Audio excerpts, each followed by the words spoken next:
Hey everyone, welcome back to the Databull YouTube channel. Today we're diving into XRP, one of the most talked about cryptocurrencies in the world. If Bitcoin is like sending a postcard overseas, XRP is like sending a text message, instant, global, and almost free. But how does it work? And what makes it different from Bitcoin or Ethereum? Let's break it down. Right now, if you try to send money across borders, especially through traditional banks, it's slow and expensive. You might wait 3 to 5 business days, pay high fees, and deal with different banks using different systems. Even Bitcoin and Ethereum are slow for this job. Transactions can take minutes. And the fees? They can spike when the network gets busy. That's where XRP comes in. XRP was created by Ripple Labs to fix cross-border payments. While Bitcoin takes 10 minutes to process a block, XRP settles in just 3 to 5 seconds. While Ethereum fees can hit $20 or more, XRP fees are usually less than a penny. That's why XRP isn't trying to replace Bitcoin. It's trying to upgrade the global banking system. No mining. Unlike Bitcoin, XRP doesn't use energy-heavy mining. It uses validators to confirm transactions.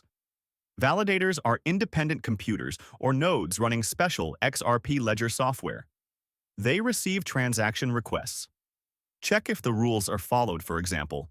Does the sender have enough XRP? Vote to approve or reject transactions. Reach consensus with each other 80% agreement. Anyone can run a validator, but only a few are trusted enough to influence consensus. Ripple runs a few. Universities, like MIT. Banks and financial firms, like SBI Holdings.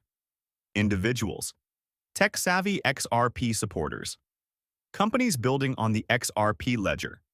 These are spread across the globe, decentralized, not controlled by one group. Fixed supply. Only 100 billion XRP exist. No more will be created. Every time you send XRP, a tiny bit is burned or destroyed, making XRP more scarce over time. That's XRP's mission, to connect banks, businesses, and people around the world instantly. Here's the twist. Unlike most cryptos that want to replace banks, Ripple works with banks. Over 100 financial institutions have tested or adopted Ripple's payment network. XRP isn't just about fast transactions.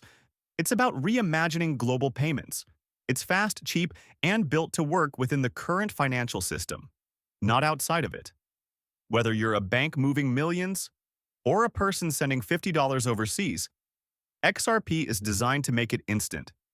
And that's why it's still one of the most watched cryptos on the planet. Don't forget to subscribe to Databull for simple, no-hype crypto breakdowns that actually make sense. And let us know in the comments, will XRP change the future of money?